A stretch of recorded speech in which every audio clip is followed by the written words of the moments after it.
విద్యార్థులందరికీ మనస్ఫూర్తిగా హృదయపూర్వక నమస్కారాలు.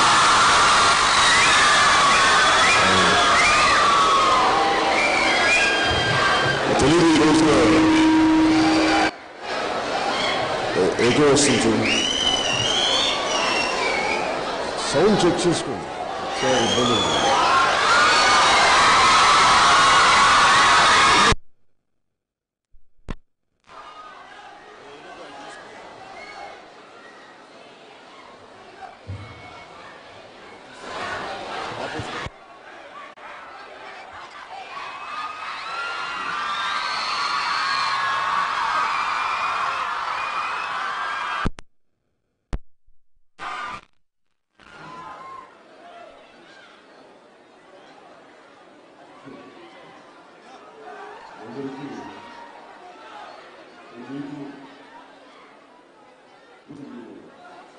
స్కూల్స్ కానీ కాలేజీలు కానీ లేవు ఎవరికి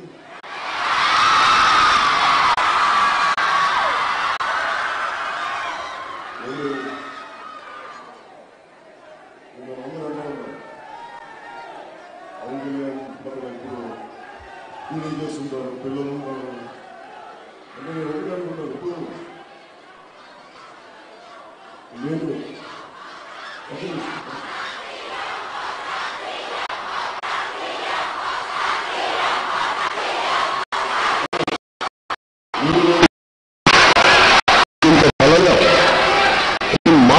శక్తి తెలుసో లేదో నాకు తెలియదు, కానీ మన మాటకి చాలా బలమైన శక్తి ఉంటుంది, వాక్ శక్తి. వచ్చినప్పుడు స్కూల్స్ కానీ కాలేజెస్ కానీ ఎంత ఇష్టం ఉంటే నాకు వెళ్ళడం, నాకు రైట్ టీచర్స్ దొరికే వాళ్ళు కాదు. నాకు బాగా చదువుకోవడం ఉపయోగం రాసినాను. నాకు ఆరోగ్యం సహకరించేది కాదు. నాకు బ్రాంకైటిస్ వచ్చినప్పుడు హెవీ రెగ్యులర్ ఫీవర్ వచ్చింది. నాకు అలా చాలా ఎక్కువ ఆరోగ్యం బాగుండేది కాదు. అలాంటి పరిస్థితుల్లో స్కూల్ రెగ్యులర్ లేక నాకు మిగతా విద్యార్థులు చూస్తుంటే చాలా బాధ కలిగి నేను వెళ్ళలేకపోతున్నాను. స్కూల్ అనేది కాలేజ్ అనేది చాలా విలువైన గొప్ప పాఠాలు చెప్పేది. నాకు సినిమా యాక్టర్ అయినాక నేను పాలిటిక్స్కి రావాలి.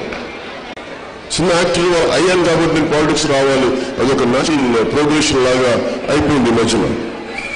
నా ఉద్దేశం ఎప్పుడన్నా యాక్టర్ అవ్వాలనుకో, నాకున్న కోరికల్లో ఒక చిన్నపాటి రైతు కూడా కాదు, రైతు అంత స్థాయి కూడా లేదు. ఒక చిన్నపాటి ఒక కాటన్ అంటాను కదా, చిన్న తోటమాలి, ఒక చిన్న నర్సరీ నడుపుకుందాం అనుకున్నాను. మన కడియం రైతుల్లో చిన్నపాటి నర్సరీ. నాకున్న కోరిక అదే. కానీ నాకున్న అలవాటు ఏంటంటే పుస్తక పఠనం, చదువుకునేవాడిని. స్కూల్ పుస్తకాలు చదివేవాడిని కాదు, కానీ రెగ్యులర్ పుస్తకాలు బాగా చదివేవాడిని. ఇప్పుడు చదువుతూనే ఉంటాను. ఎంతో విలువైన పాఠాలు ఇవన్నీ చూసి నాకు చిన్నప్పుడు మా అమ్మ ఒకసారి మన నేషనల్ సిటీ మధ్యన హార్వర్డ్కి వెళ్ళినప్పుడు నేషనల్ సిటీకి వెళ్ళాను. నేషనల్ సిటీకి వెళ్తే అక్కడ నాకు మా అమ్మ చెప్పిన పాట ఒకటి గుర్తొచ్చింది. చిన్నప్పుడు నేను ఒక 4వ తరగతి అనుకున్నా. మా అమ్మ రోజు దండం పెట్టుకునేది. మా అమ్మ సాయంత్రం లైట్ వేయగానే, సాయంత్రం లైట్ ఒక కరెంట్ స్విచ్ ఆన్ చేసి వెళ్ళాను. లైట్ వెళ్ళగానే దండం పెట్టుకునేది. నాకు అర్థమైంది వచ్చినప్పుడు ఎవరు దండం పెట్టుకుంటుంది మా అమ్మ, ఏ దేవుడికి అని. ఒకరోజు మా అమ్మని అడిగాను, ఏ దేవుడిని దండం పెట్టుకుంటావు అమ్మ అంటే, నువ్వు మా అమ్మ చెప్పింది థామస్ ఆల్వా ఎడిసన్ దండం పెట్టుకుంటాను అని చెప్పి. అంటే థామస్ ఆల్వా ఎడిసన్ అంటే నాకు తెలియదు ఆయన ఎవరు. అప్పటికి 4వ తరగతిలో ఉన్నాను. ఎవరమ్మా ఆయన అంటే మన కరెంట్ బల్బ్ ఇచ్చిన వ్యక్తి రాను. భగవంతుడు ఎప్పుడు శాస్త్రజ్ఞ రూపంలో చాలా పెద్ద పెద్ద రూపంలో చాలా చిన్నపాటి మన పనికొచ్చే వాళ్ళు ఎప్పుడు కూడా చాలా విశ్వాసంగా ఉంటారు, ఏం ఆశించరు. సో మనకి అంత చక్కటి శాస్త్రజ్ఞ ఈరోజు వెలుగునిచ్చింది ఒక ఏమీ చదువుకోలేదు, రెగ్యులర్ స్కూల్స్ లో రెగ్యులర్ కాలేజెస్ లో చదువుకోలేదు, చాలా అన్కన్వెన్షనల్ ఎడ్యుకేషన్. నేను 5వ తరగతిలో ఉన్నప్పుడు చిన్నప్పుడు మా సెకండ్ బ్రదర్ పుస్తకం చేస్తే 1000 great lives and 1000 great events love పుస్తకాలు ఉన్నాయి. దాంట్లో నాకు లియోనార్డో డా వించి ఒక ఇమేజ్ గుర్తుంది.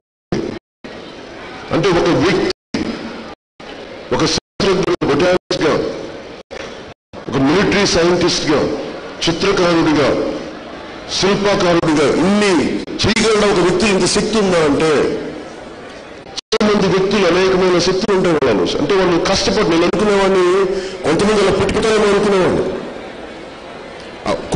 కొన్ని కుటుంబాల్లో పుడతారేమో, కొన్ని కులాల్లో పుడతారని అనుకునేవాడు. కానీ మానవ మేధస్సు ఎంత గొప్పదంటే, జీనియస్ ఈజ్ ఎటర్నల్ పేషెన్స్ అంటే ఎంత అంటే 99% పెర్స్పిరేషన్ అండ్ 1% ఇన్స్పిరేషన్. అంటే అంత కష్టపడాలి. అంటే జ్ఞానం అంటే ఏంటంటే శ్రమ పట్టమే. ఆ శ్రమకి పడే కొద్దీ మళ్ళీ వెలుగుతూ ఉంటుంది, జ్ఞానదీపం వెలుగుతూ ఉంటుంది. సో అందుకని నాకు మీకు కేవలం నా విషయం ఎక్కడ ఉందంటే, ఈ మధ్యకాలంలో ప్రైవేట్ కాలేజెస్ చూస్తాను. మీరు చాలా మంది ప్రైవేట్ కాలేజెస్ నుంచి వచ్చి ఉండొచ్చు, మీరు మంచి కాలేజీలు ఉండొచ్చు.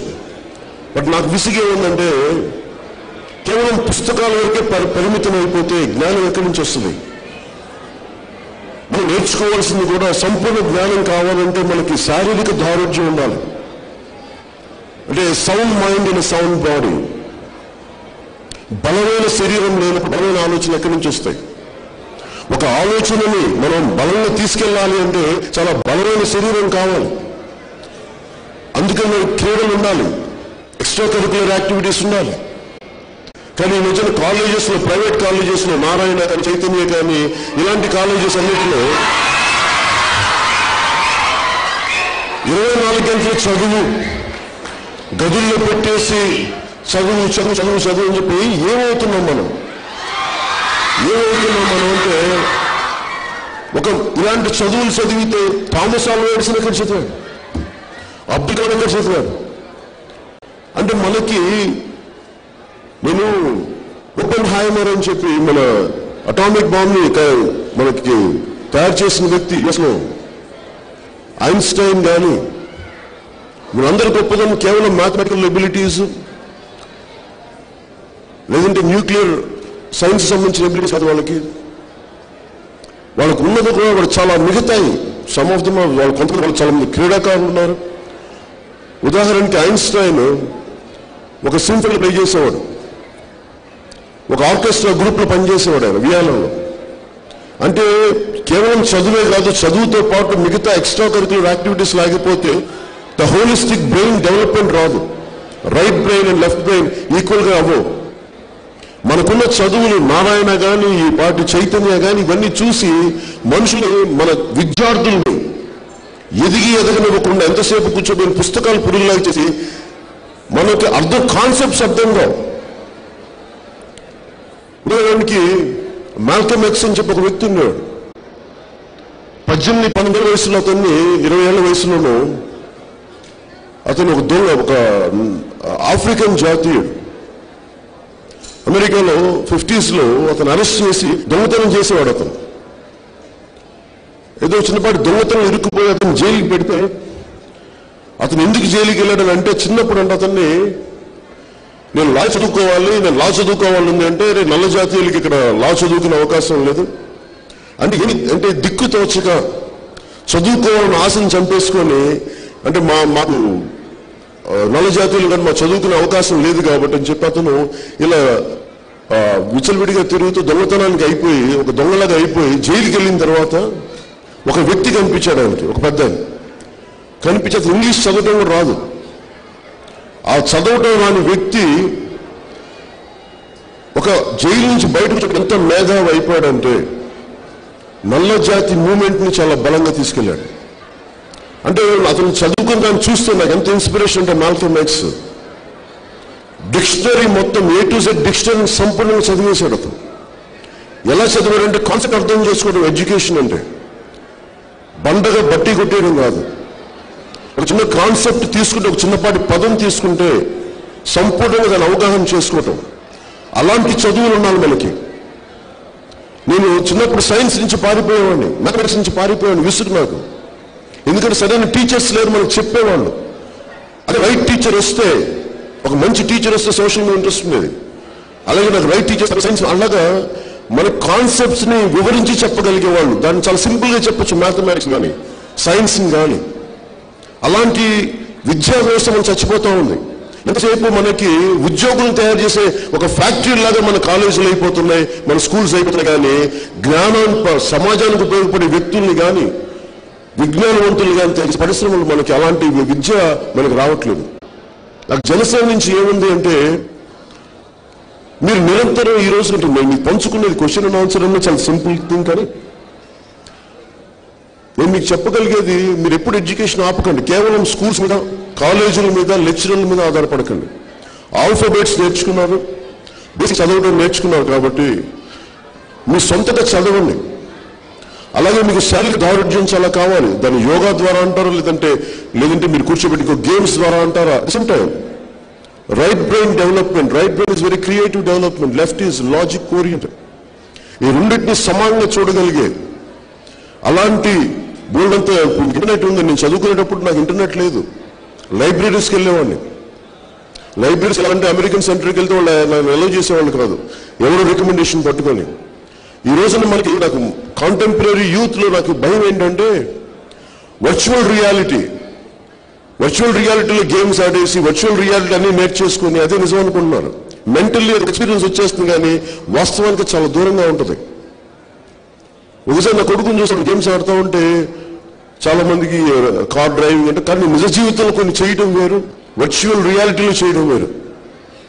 మోస్ట్ డేంజరస్ నేను చిన్నప్పుడు చూసింది ఏంటంటే, ఫ్యూచర్లో భవిష్యత్తు, నేను చదివిన ఎర్లీ 80s ఒక కాన్సెప్ట్ చెప్పాడు. మనుషులు ఫ్యూచర్ ఎలా ఉంటారంటే, బ్రెయిన్ తలకాయ పెద్దది అయిపోయి బాడీ చిన్నది అయిపోద్దని. ఎందుకంటే కాన్స్టెంట్లీ మనం ఆర్మ్ చైర్స్ అంకితం అయిపోయాం. చిన్నపాటి కంప్యూటర్ దగ్గర కూర్చోబెట్టి ఎలుగు చుట్టూ అయిపోయింటే ఎంత బలహీనం అయిపోయిందంటే మన మనిషి శరీరం. నేను ఆయుర్వేదిక్ డాక్టర్స్ మాట్లాడితే, మీకు పేషెంట్స్ ఎవరు వస్తారంటే ఎక్కువ ఐటీ నుంచి వస్తారు సార్. ఏంటంటే వాళ్ళు కీబోర్డ్ కొట్టి వాళ్ళకి ఏళ్ళు కూడా ఫ్రాక్చర్ అయిపోతాయండి. అంటే అంత దుర్బలత వచ్చేసింది.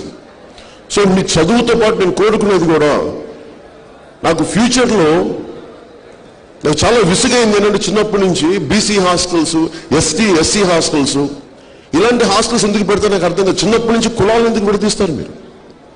చిన్నప్పటి నుంచి చదువు మా కులాలు ఎక్కడున్నాయి? ఈ రోజుకి మనం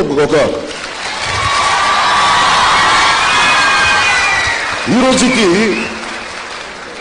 మనం ఎక్కడికి వెళ్ళాలన్నా మనం ఎవరికి పనిచేయాలి. నాకు విసుగు ఏమంటే, జనసేన నుంచి నేను ఆలోచిస్తుంది, అసలు ఈ వెల్ఫేర్ హాస్టల్స్ కుల ప్రాతిపాదికను తీసేసి కామన్ హాస్టల్స్, కామన్ స్కూల్స్ పెట్టాలి. అందరూ కలిసి ఉండాలి, కలిసి చదవాలి, కలిసి వచ్చేవాళ్ళు.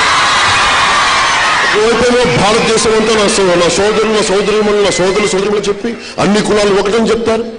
కానీ ప్రభుత్వ విధి విధానాలు అన్ని కూర్చోబెట్టి కులాల వారిగా చేస్తే ఎక్కడ ఈ దుర్మార్గులు, ఈ పీడిత వర్గాలు, ఈ దోపిడీదారులు మనుషులు ఎంతసేపు విభజించి పాలించడే తప్ప మనుషులను ఐక్యతగా ఉంచి కలిపి ఉంచి పాలించే అలాంటి విధి విధానాలు ఎదురు చాలా బాధ కలిగించే అంశాలు. అందుకు నేను నిజంగా ఎక్కడో చోట అందరిలాగా నేను కూడా అంశ టింకర్లా కావాలా, కేవలం కుర్చీలో కూర్చోబెట్టి వాళ్ళు ఇలా చేస్తే బాగుంటుంది, వీడు ఇలా చేస్తే బాగుంటుంది అని చెప్పి అలా వెదపడటం కంటే నేను చాలాసార్లు అనుకున్నాను, నువ్వేం చేయగలవా. నేను ఎక్కువ మాట్లాడను, ఇంటర్వ్యూలు ఇచ్చేవాడిని సినిమాలో ఉన్నప్పుడు. ఎందుకంటే విసుగు, నాకు ఏం మాట్లాడుతావు కూర్చోబెట్టి.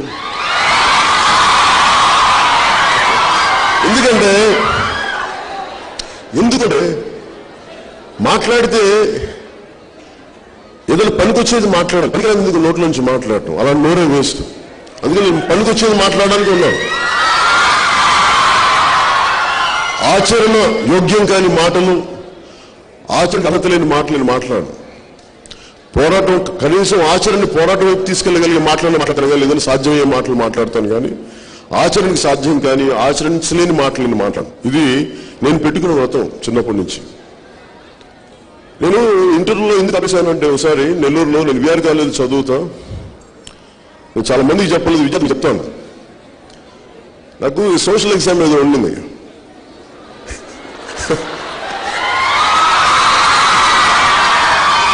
నేను ఎప్పుడు కాపీ చేయలే. సో నాకేంటంటే నేను కొంచెం నిర్లక్ష్యం చేశాను, మామూలు చేస్తానేమో.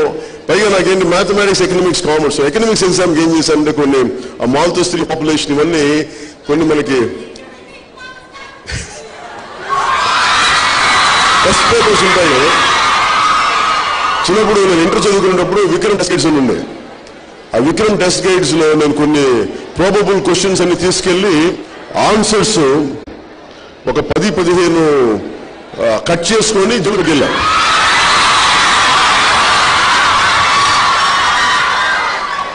జేబులో పెట్టుకెళ్ళి వచ్చినాయి 2-3 ఆన్సర్స్ వచ్చినాయి, క్వశ్చన్స్ వచ్చినాయి.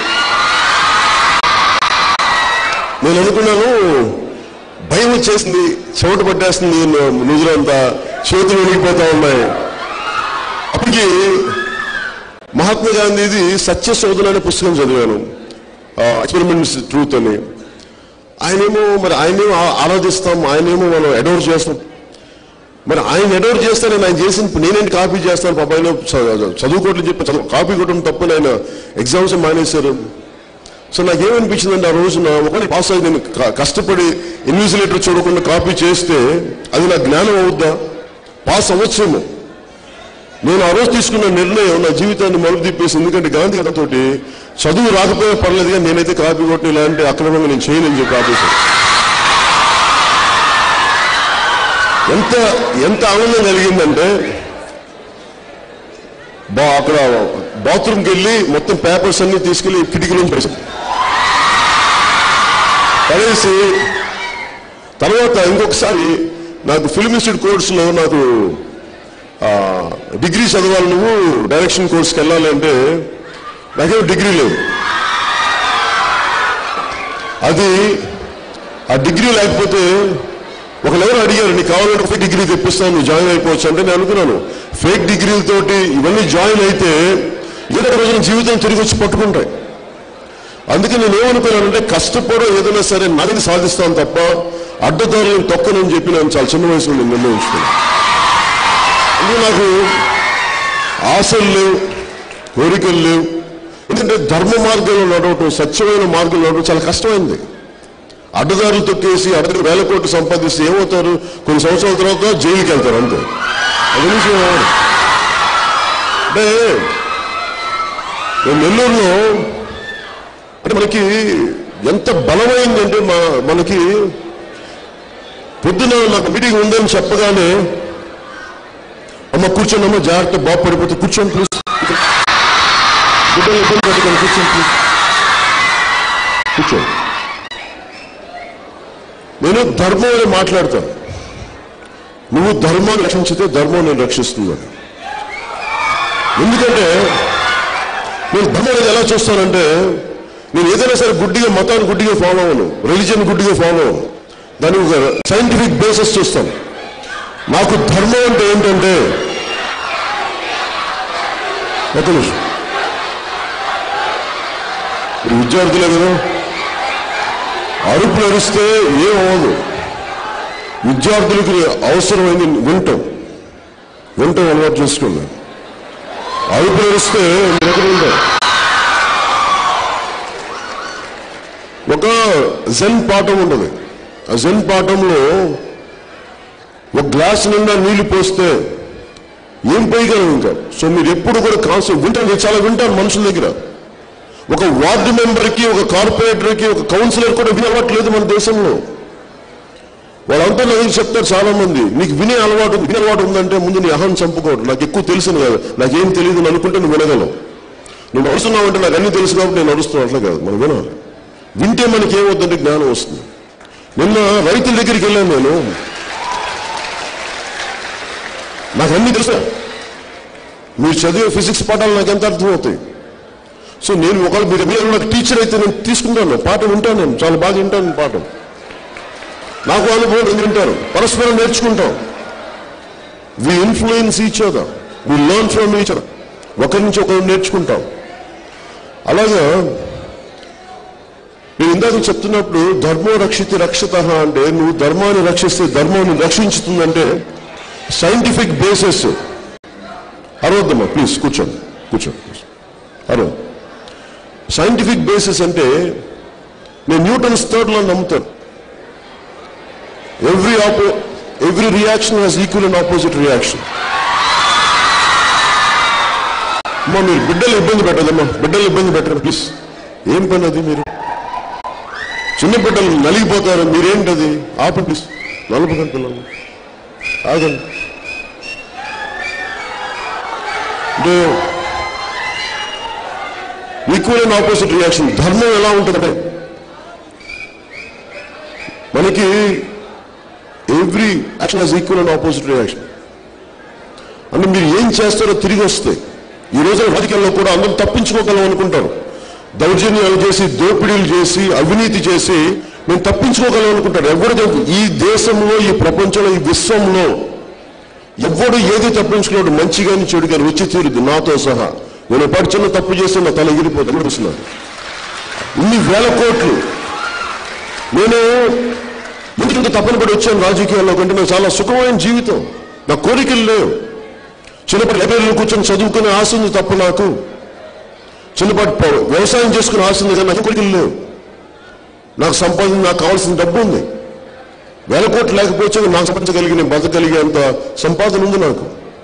నాకు అనిపించింది నాలాంటి వ్యక్తి కూడా స్వార్థానికి వెళ్ళిపోయింది చాలు మిగతా అని అనుకుంటే నాకు భయం వేసింది.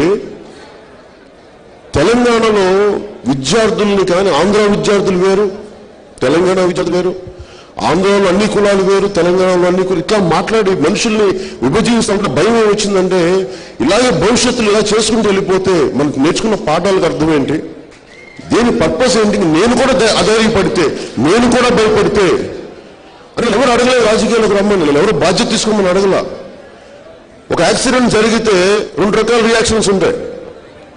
ఇవి పడిపోయి ప్రాణాలు కొట్టుమిట్లాడుతూ ఈ వ్యక్తిని రక్షించకపోతే, ఈ వ్యక్తిని నేను హాస్పిటల్ తీసుకెళ్తే మళ్ళీ నాకేమవుద్ది, నా మీద కేసులు చుట్టుకుంటాయా, లేదంటే నేను ఇంటికి వెళ్ళాలేమో, మా ఇంట్లో పిల్లలు లేట్ అవుద్దేమో, లేదంటే ఇట్లా అనుకునేవాడు ఒకడు ఉంటాడు. నేను ఈ వ్యక్తికి హెల్ప్ చేయకపోతే వాడు ఏమైపోతాడు అనుకునేవాడు ఒకడు. నేను రెండో కోపం వచ్చింది ఈ వ్యక్తిని. నేను నిర్ణయం తీసుకోకపోతే నా భావితరాలు ఏమైపోతే అనిపించింది. నా భయం వేసింది నాకు. అది నేను రాజకీయాల్లో తీసుకొచ్చాను. కష్టం అని తెలుసు. ఓట్ల కోసం నా దగ్గర చిన్నపిల్లలు ఎక్కువ ఉంటాను, ఎందుకు నాకు ఇష్టం. నేను భావితరాల కోసం వచ్చాను. ఓపికగా చేయాలి రాజకీయాలు, చాలా సహనంతో చేయాలి, దెబ్బ తినాలి. అంటే పొద్దున్న మీరు క్వశ్చన్స్ ఇస్తే చూస్తే దాంట్లో అడిగిన ప్రశ్నలు చూస్తే నేను సహజంగా చెప్పగలను. ప్రిపేర్ అవ్వాలి, దెబ్బ తినాలి, రాజకీయాల్లో నేర్చుకోవాలి. మనం కూర్చోబెట్టి అందరూ ప్రతి మహాత్మా గాంధీ గారి పూలాభిషేకం, పాలాభిషేకం, అంబేద్కర్ గారికి దండలు వేస్తారు, కానీ స్ఫూర్తిని ఎవరు పాటించరు. అంబేద్కర్ గారి రాజ్యాంగ స్ఫూర్తిని ఎవరు పాటించరు. మహాత్మా గాంధీ గారి స్ఫూర్తిని ఎవరు పాటించరు. కానీ దండలు వేసేసి మేము వాళ్ళ చుట్టూ మేము తిరిగామనుకుంటారు. ఎక్కడ ఆగాలి? నిజంగా ప్రాక్టికల్గా చేస్తే ఎక్కువ మాట్లాడం, తక్కువ మాట్లాడి ఎక్కువ చేస్తాం. మీరు చేసిన తక్కువ మాట్లాడి ఎక్కువ చేస్తాం. So we'll go ahead with the Q&A session.